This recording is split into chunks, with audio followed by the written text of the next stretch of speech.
Thank you.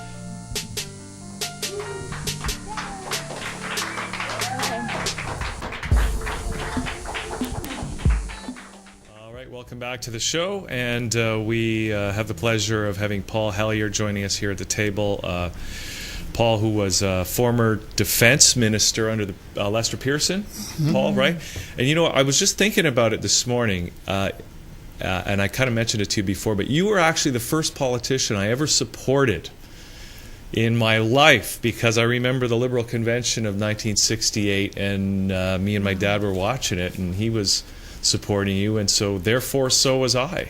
So it just occurred to me this morning, you're the first politician. May I congratulate you and thank you. Being on the right side of the issues ever since.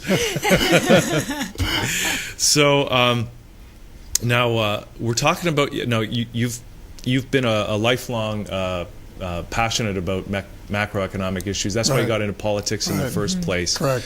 So so let's get right into it, because we got a lot of ground to cover here. But you claim that the current recession could be ended with the stroke of a pen. I mean, it sounds like a miracle, but maybe you can explain that to people. Well, it is a miracle, or would be a miracle, but I believe in miracles, or I wouldn't get out of bed in the morning. So it is as easy, really, as a stroke of a pen. And the federal government actually has the power to end the recession anytime it wants to. Okay. All it needs is the political will and the understanding of what they're doing and how they should do it. And as you know, the Constitution of Canada gives the federal government and Parliament, because it's important, Parliament really has the power, theoretically, to over all matters relating to money and banking.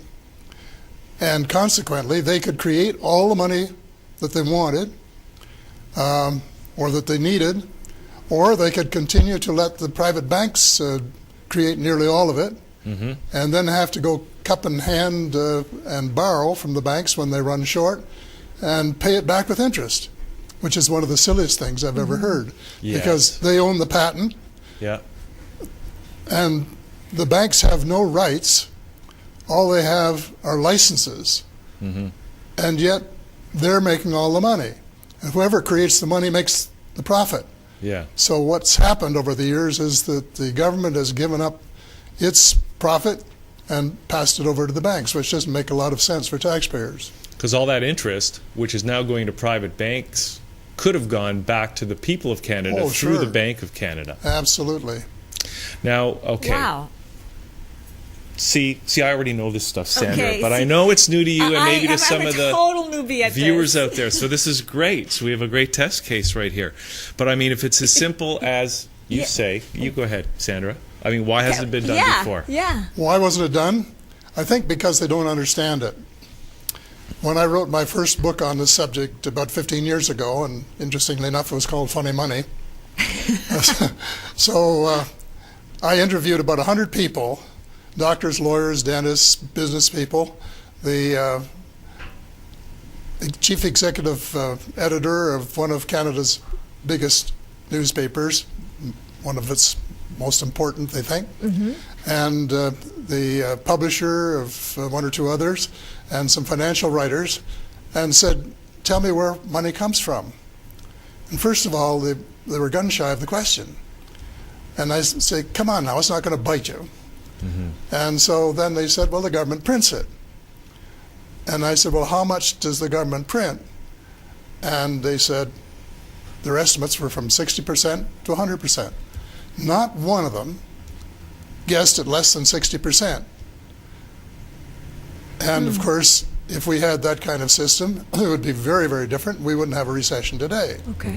But in fact, about 90% of all the new money created every year is created by the private banks, and this is something that the people who are running the country didn't understand. And the reason I felt that I had to write a book and to keep on trying to educate them, so that they would know that whoever creates the money makes the profit, and they have turned that function almost totally over to a group of very wealthy, powerful private individuals at the expense of the taxpayers, of the people.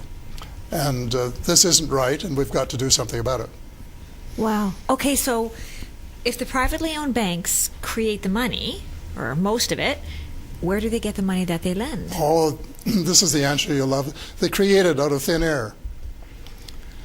Would you believe? They have practically no money in their... They have now, after some changes in the Bank Act of 1991, they don't have to have cash reserves against their deposits, so they probably only have a cent or a cent and a half in cash or legal tender for every dollar you think you have in the bank. But what they do, and a lot of people keep telling me, well, if you go in for a loan, that they lend you the money that I or somebody else deposited yesterday or the day before. Well, that's not true. They're lent out all the time. So if you went in for a loan, let's say you wanted to borrow $35,000 for a new car, and you see your friendly banker and tell them what you wanted. They say, well, what collateral do you have? Some stocks or bonds? Well, if not, how about a second mortgage on your house or cottage? Okay. Or failing that, get Hugh or someone else, a friend or relative as a co-signer, and then they're satisfied. Okay. And they'll say, okay, here's a note to sign. Okay. And they give you a note to sign for $35,000, Okay. principal plus interest, Okay. at prime plus 1 or 2% or 3%, depending on, I sometimes think, the color of your eyes. And then as soon as they're satisfied with the collateral and they have their note signed, they tap their computer, and presto, $35,000 shows up in your account that you can go out and spend to buy the car. Seconds earlier, that money did not exist. It's just a number. It's virtual money. Okay. Actually, it's virtual money. Okay. It's debt money. We count it as money. It works as money. So it's not real money. It's not real money, no. But the way the system works as far as the banks are concerned, it's sort of a double accounting. Okay. They use your note as an asset, and the money they created is a liability. So this balances their books. Okay, so they're taking my real money because as collateral, Well, and they're giving me fake money. Well, you didn't give them any real money. You just gave them a promise to pay. Okay. And then that's what they gave you back. But if I can't pay it, then they can take my real collateral. Property. They will Absolutely. grab your... And they never gave me real stuff to begin with. No, but if you don't pay it back with interest, they'll take your car. Now that sounds like a scam to me. That sounds like a total scam. Yeah. It should be illegal. And it should be. And Well- this has been going on for how long? A few hundred years. Wow. And it is a scam. And, Wow. It's a really well hidden scam. At least I know lotteries are scams, right? It's right in your face. this is something we should talk about, is how the scam came into being. Well, we can do that. It just seems that people, it strikes people when they hear this as impossible or just new information. And it seems as if maybe we're just not properly educated about how the system works. Yeah. No, And that's part of the problem. That is the problem. Yeah.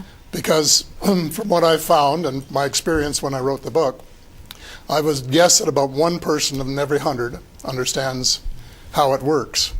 And I've never seen a parliament with more than 5 or 6 people who knew how it worked. Wow. And since my being there, not one in the cabinet that I know of. So anyway, let's go back to the time when the Bank of England was chartered.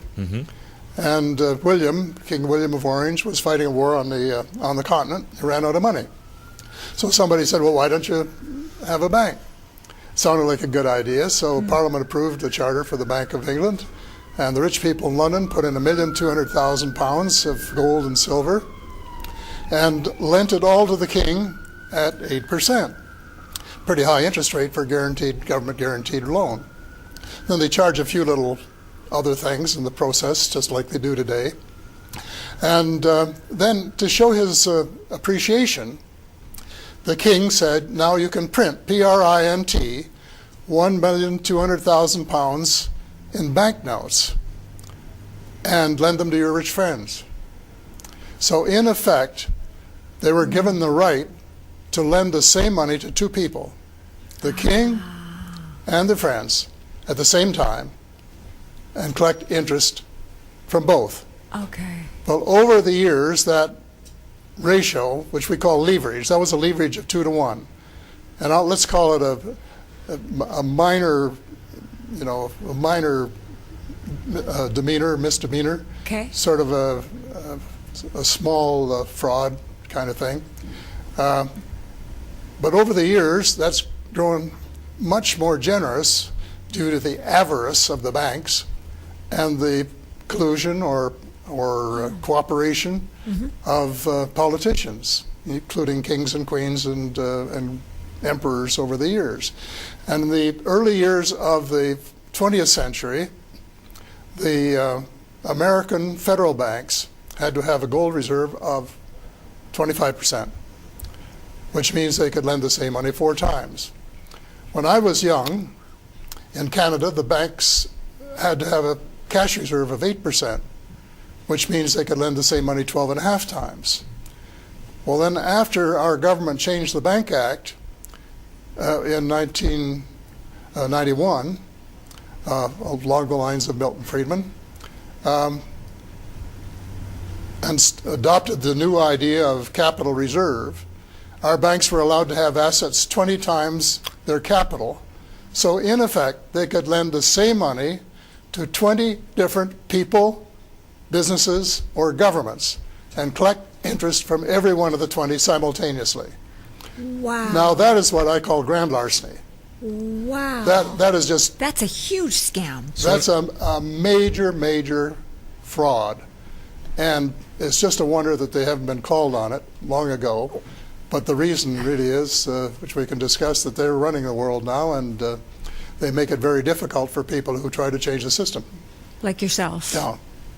So it's it is really that's evidence that we've gone from a 2 to 1 ratio to a 20 to 1 Yes. ratio, which means that the scam has increased tenfold Yeah. from the first Bank of England. Right. Now, and this is money as debt. This is all the money that's created is created as debt. Well, is you that just right? put your finger on the other problem. In addition to being a fraud, there is a real problem when most of the money is created by the banks, because it's all debt money.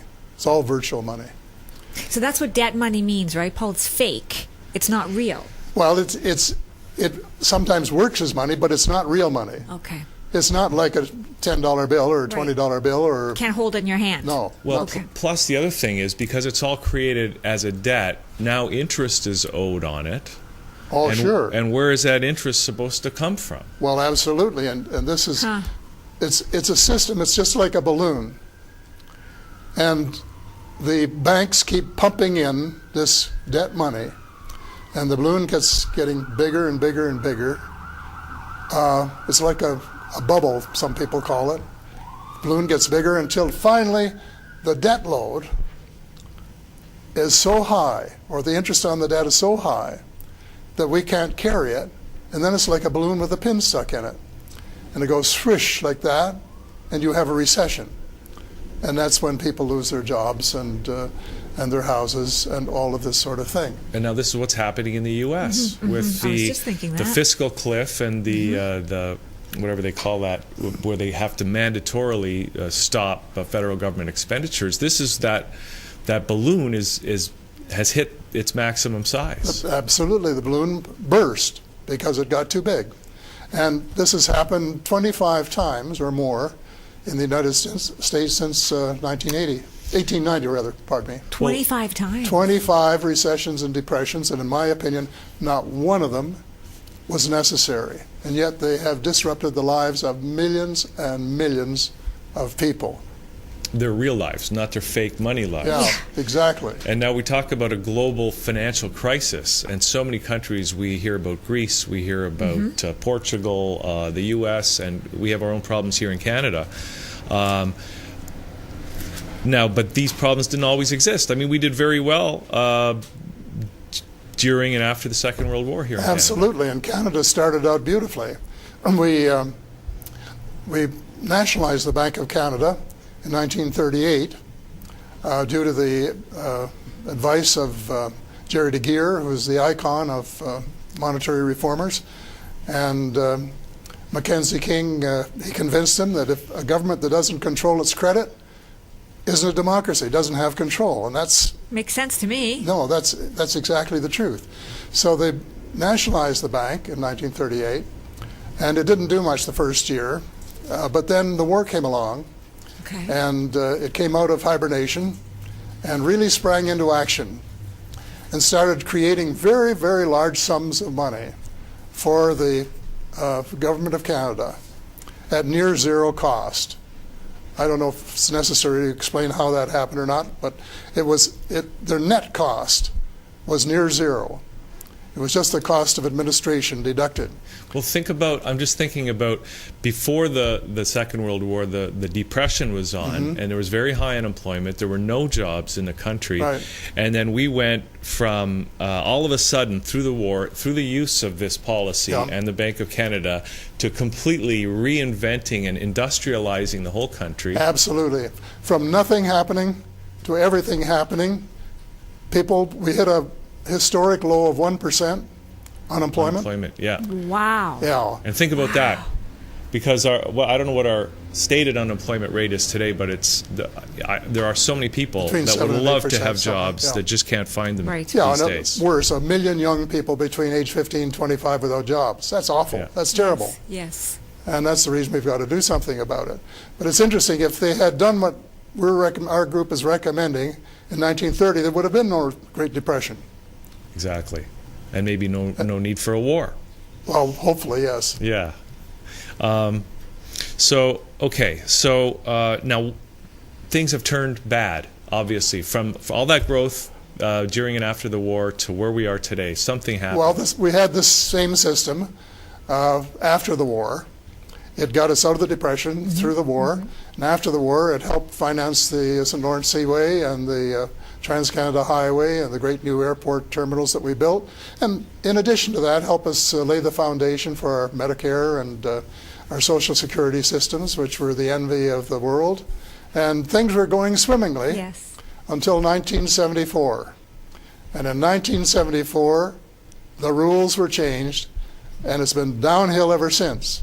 Because in 1974, there was very little unemployment, a little bit, but not much. There was not one food bank in Canada. Wow. And today there are almost 2,000. Wow. Tuition fees were reasonable. Our Medicare system was well funded. That was the situation in 74. So the Bank of Canada adopted new rules. It bypassed our needs and started taking its orders from the Bank for International Settlements in Zurich, Switzerland. That happened in 1974. Yeah. Okay. And we became a member of a committee over there that sets the rules for the world. And I guess we went to our heads. And so we adopted two decisions that the Bank for International Settlements made. First, to adopt the ideas of Milton Friedman, which was basically a deregulated system. And he was interesting because he went from someone who recommended 100% cash reserves nearly all of his life to someone who went for zero cash reserves. Wow. And you have to wonder about the judgment of someone Well, that's pretty extreme. who jumps from 100 to zero. Anyway, that was the first decision that they made. Okay. And the second one was to stop providing cheap money to governments. And that is when everything started going downhill.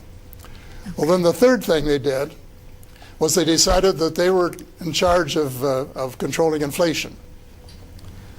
So Paul Volcker, the chairman of the Federal Reserve System, the U.S., decided in 1980-81 to put monetarism, Friedmanism, to the ultimate test. And he raised interest rates to 18 or 20% and came within about, I think it was 5 hours of destroying the whole world financial system. In Canada, not to be outdone, we put ours up to 22%. And it just slows everything down. Wow. The economy crashed. I think we lost almost 700,000 jobs. People who were working before wiped out.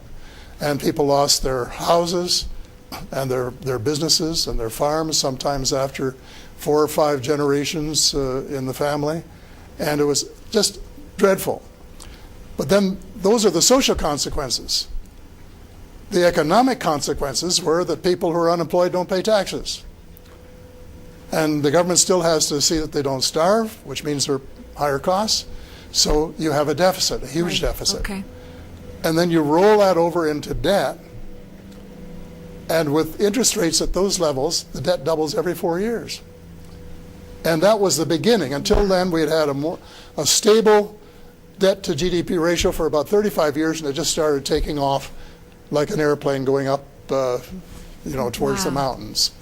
And we've never really recovered from it. We started to recover a little bit, and then John Crow, our new governor of the bank, in 1990, decided to do it to us all over again. And we have never recovered from these two terrible, dreadful recessions, which were deliberately brought on by the government of Canada and created all of the debt that we have today. And Ellen Brown, who is a member of our international group trying to change the system, was talking one day, and she said, "Paul, do you know how much interest the Canadian people have paid on the debt that was created unnecessarily?" And I said, "No." She said, $1 trillion. I said, "Ellen, I love you dearly, but I think you're putting me on." So I sent a missive to the Parliamentary Research Group, and one of the few benefits of being a Privy Councillor is you have access to their research group, and asked how much interest did the Canadian people pay on the federal government debt from 74-75 to 2010-11. The answer, $1,100 billion. Wow. Can you imagine what we could do with that much money? Wow. And that's money that we didn't have to pay. And now the Canadian taxpayers are being increasingly heavily asked to pay that money. We still pay it. Yeah.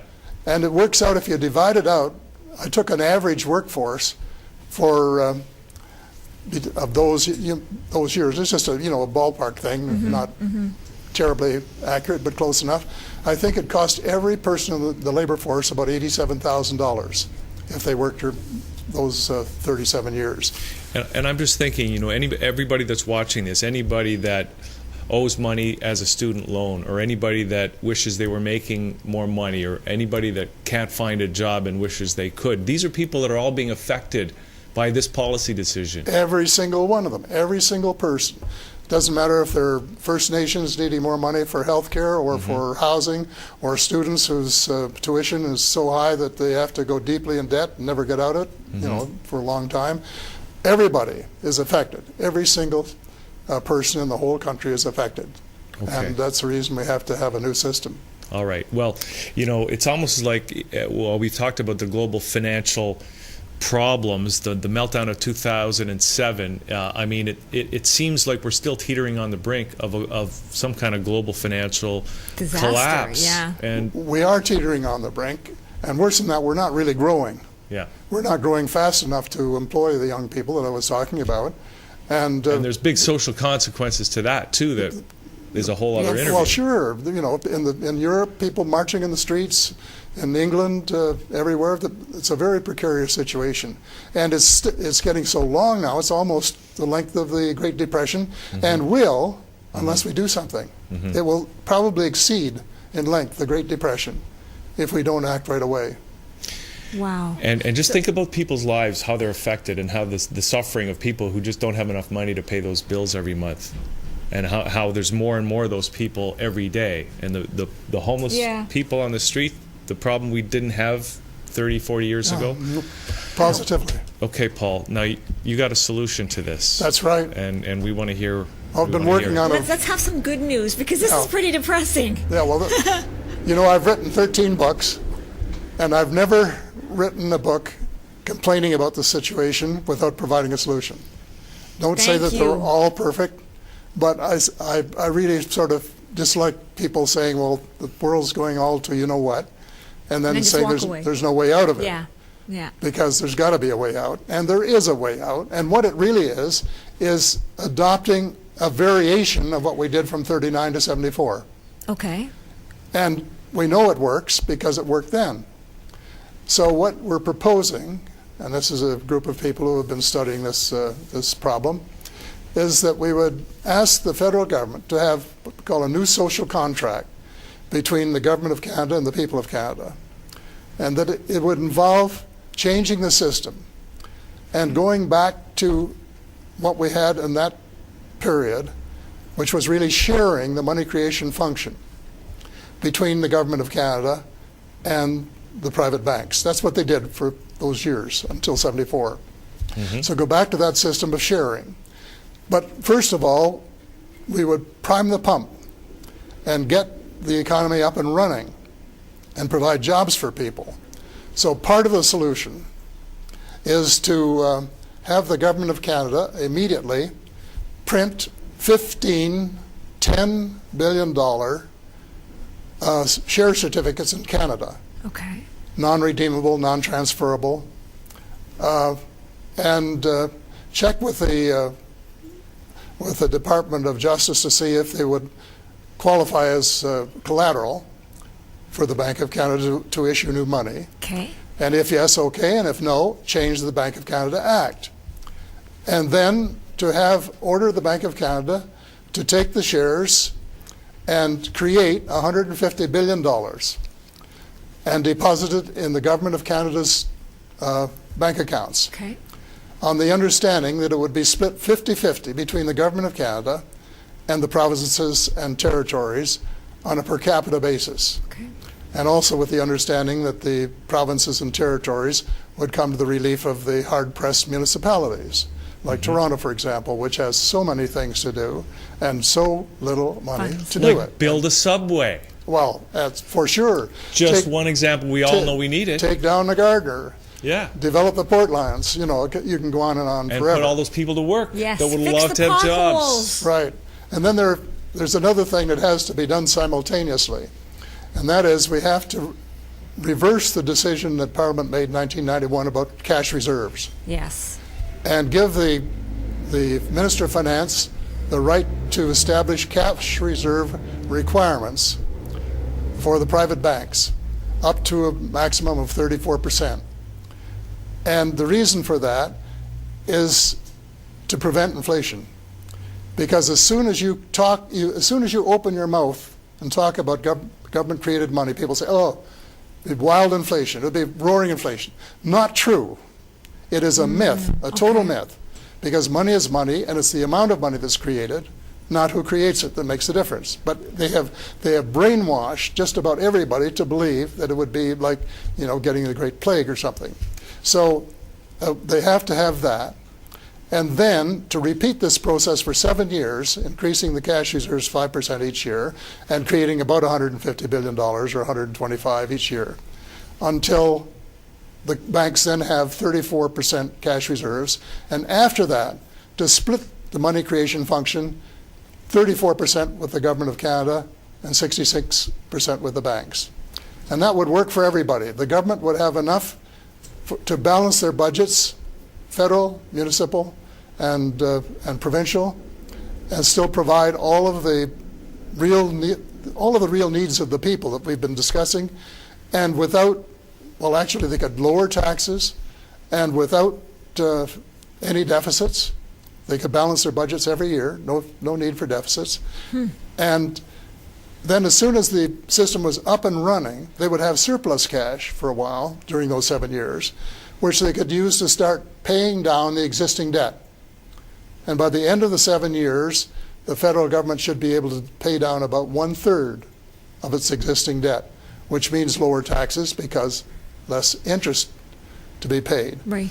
Now, Yeah. the bottom line is we know it works because it worked when we did it before. So Yeah. it's a proven model. Yeah. Wow. Well, and I think some kind of policy. I notice on the Bank of Canada website they have no mention of a full employment policy, which means that people are suffering and they're not able to pay their taxes even. Yes, and it's not a factor when they're looking for a new governor either. They've forgotten their purpose. They came into being in 1935 at the insistence of the farmers of Western Canada and the unemployed people who were being let down by the banking system. So the idea was we'll have a central bank and that will get the banking system to somehow work for our benefit. Right. at least to bail us out somehow. Well, it didn't work until the war came along. But then it worked, and it showed that it will work. And as I said, if it had been done in 1930, there wouldn't have been any Great Depression. And if it's done now, our long recession depression will end. If it's not done now, we're doomed for several more years of slow growth, and maybe, heaven only knows what, with Europe and the United States. The fact of it could be I don't want to over-dramatize, but I just came back from there, and there are people who don't deny the possibility of civil war again. Wow. And the stakes are just so terribly high. And there's one final thing that is driving me, and that is that the number one problem in the world is global warming. And it's on the back burner because nation states don't have enough cash to convert to clean energy in the time that absolutely has to be done. Clean energy exists.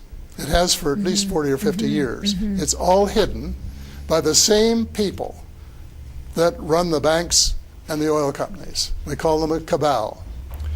And they have this energy, but they're willing to see the world go to you-know-where because they want to cash all their chips from the oil investments. And we've got to somehow get rid of that power. And one of the big benefits that we haven't discussed is at the end of all this, their ratio, their leverage will be back down to 2 to 1. They will have no power to run the world as they have been recently. We will restore democracy as we know it, government of, by, and for the people. And we will have then the power to do these other things, all of them, including, I would say, a transformation of every car, truck, tractor, airplane, and home to a little box of zero-point energy in 8 years, which would just be maybe fast enough to stop the global catastrophe from happening. Okay, now Paul, it sounds like a good plan in terms of because we've used it before. It's proven. And you know, as a young person, I'll still include myself in that category, but. We all do. I know, but I mean, all include him in that category. I think it's easy for people to become discouraged by the state of where things are in their own personal financial situation. But you're convinced that this plan can work. I have absolutely no doubt. I would stake my life on it, even if I were younger. And I know it will work, and I know that it is really. It's not the only solution, but it's the best one I've come across. And I know that if people do it, it will affect beneficially the lives of every man, woman, almost every man, woman, and child in the country. So why would this be such a hard sell? It's a proven formula. So why wouldn't the government just go back to what works? Well, if you read Ellen Brown's book, Web of Debt, about how they formed the Federal Reserve System of the United States, which is privately owned, the biggest heist in history. It's cost the American people $16 trillion. You'll see that at the end of all this machination, they bought the 25 biggest and most powerful papers in the United States so that they could decide what would be printed on this. So what the public knows. And I don't know. I suspect there's something similar going on today, that concentration of power in the press has been getting bigger and bigger and bigger. Yep. And if you trace the money back, you'll find that some of it will go right back to the cabal. And they pull strings, and they really do a lot of things, including brainwashing people. Federal Reserve System spent $380 million last year having studies done by economists, deans of economic schools, and so on. Do you think any of those people are going to go out and say that the Fed should be abolished? This year, I think it's going to be $400 million. Well, when you have all the money in the world and you've got a rigged game like that. Big stakes we're talking about. Wow. And there's a reason why Canada should do it first. And that is because we own our bank outright, unlike most of the central banks. So that's our leverage. That's our leverage. But it's our chance to lead.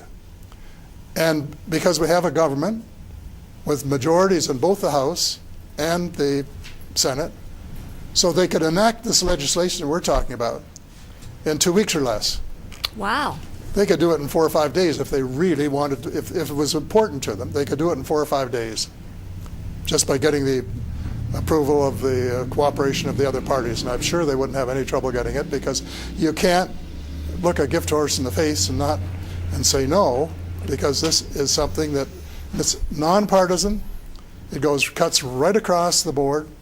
It affects people regardless of the most right-wing conservative or the most left-wing socialist. It affects everybody, and everybody should get behind it. And we're going to ask people to go to our website, which we'll have soon, and to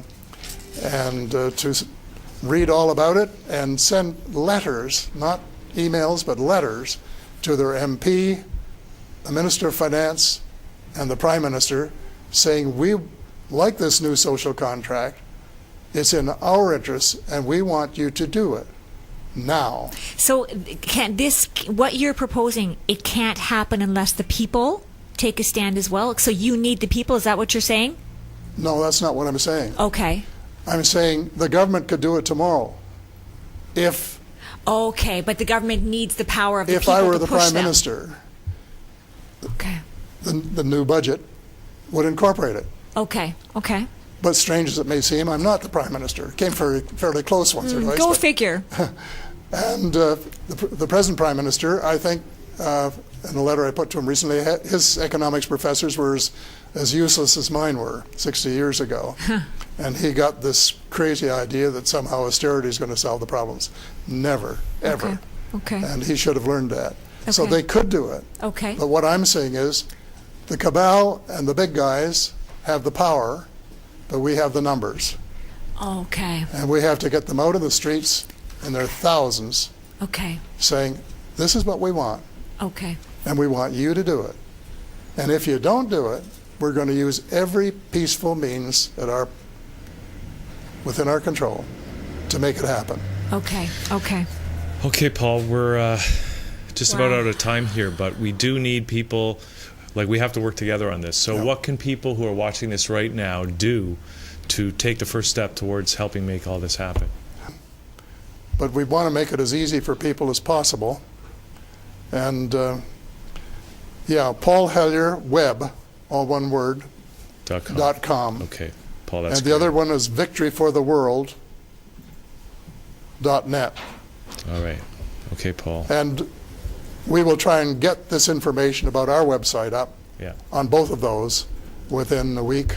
Wow, okay. So that people will be able to So we track it need down. people to actively participate for this to happen. Yeah. Okay. Thousands of them. Because it means more than just the sake of the global economy. It's everyone's personal financial situation that's at stake here. Yeah.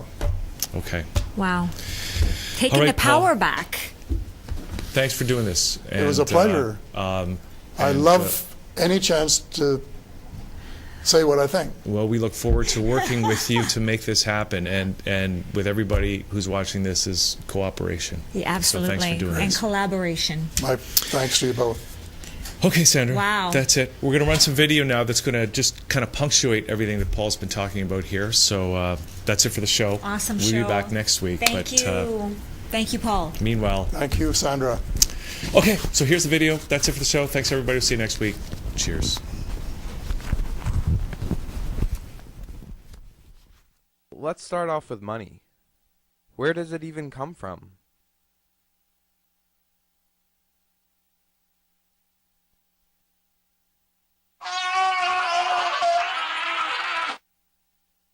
Where do I think it comes from? Like it's made?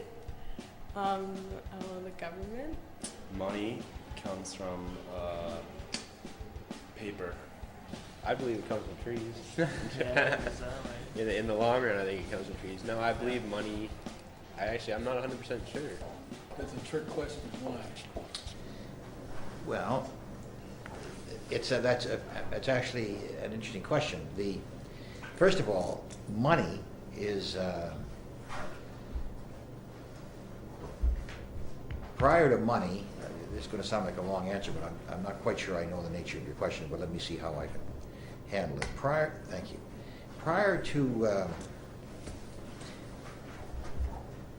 It's actually simple. Over 95% of our money is created by private banks. That means there's less than 5% of government-created money. Let's look at the differences between creating the money ourselves and borrowing it from private banks. Creating the money ourselves pretty much just costs the labor to print it and the hard work to back it up. While borrowing money from private banks can cost up to 10 times or more than the principal before it's paid. This is Canada's federal debt. From 1867 to 1992, we owed $423 billion. However, 91% of this debt is the result of interest on interest. And only 8% of the money was actually used on real things, like goods and services. But now we have to pay back over 10 times what we needed, simply because we borrowed from private banks instead of ourselves. So where do these private banks get their billions of dollars from that they lend out? Nowhere! They just write down a number on a piece of paper and lend it out as if it was money to families trying to put a roof over their heads, students trying to get an education, or governments looking to improve the country. Banks then get paid multiple times back with your hard work. Every time they issue a loan, they are creating brand new money. It never existed before you walked into the bank. So pretty much like you say, I go into a bank, I say, well, can I have like $10,000 to pay for my college? They say, sure, here, let me just go run this off the machine, and then you can pay us back with your hard-earned money. Right. That's exactly it. That's pretty crazy. They just get you to believe that they're lending you what's inside their vaults. But it couldn't be further from the truth. For instance, banks. Yeah, your banks have the amount of money that they have in reserve. The answer is no. There's about $50 billion of real cash in Canada. All the private banks combined only have $4 billion in their vaults, or what they call reserves. And yet they've lent out $1.5 trillion, which they then charge interest on. I think that the amount of money that's held in reserve in Canada, you're right, is pretty low. One of the reasons it's so low is because our banking system is as stable as it is. Okay. So what would happen if we simply wanted our money back? We would have a credit crisis, and the system would not be sustainable. So we'd have to reorganize and restructure, which is what happened actually in the Depression. I don't see that happening again. Yeah. But theoretically, that's what would happen. Oh yeah, that sounds like a stable system. So isn't it a little bit fraudulent though if I were to walk into a bank and they give me a receipt I can redeem at any time, but it's only noticed that it would be called fraud if everyone came to the bank and requested their money? Oh, I'm going to answer your question, but then I want to go back to mine. Okay. Because it really is. This is the huge change of the last 5 years. It's not fraudulent. It's not fraudulent. Because everybody understands it, but it is. No one really understands it. Well, okay. I mean, those who know about it, knew about it, so it was not fraudulent. I've talked to the teachers and MPs, even MPPs, and they had no idea that there was only $4 billion in the vaults, but over $1 trillion is lent out. Yeah, let me go back. Well, the fact that they didn't know it, they should have. But really, no one does. Well, should that be involved a little bit more before we start using money? That we should be told where it is, where it comes from? Well, no. Okay, so it's one thing to lend out money you just don't have, but how can you charge interest on nothing, and not just any kind of interest? Compounded interest.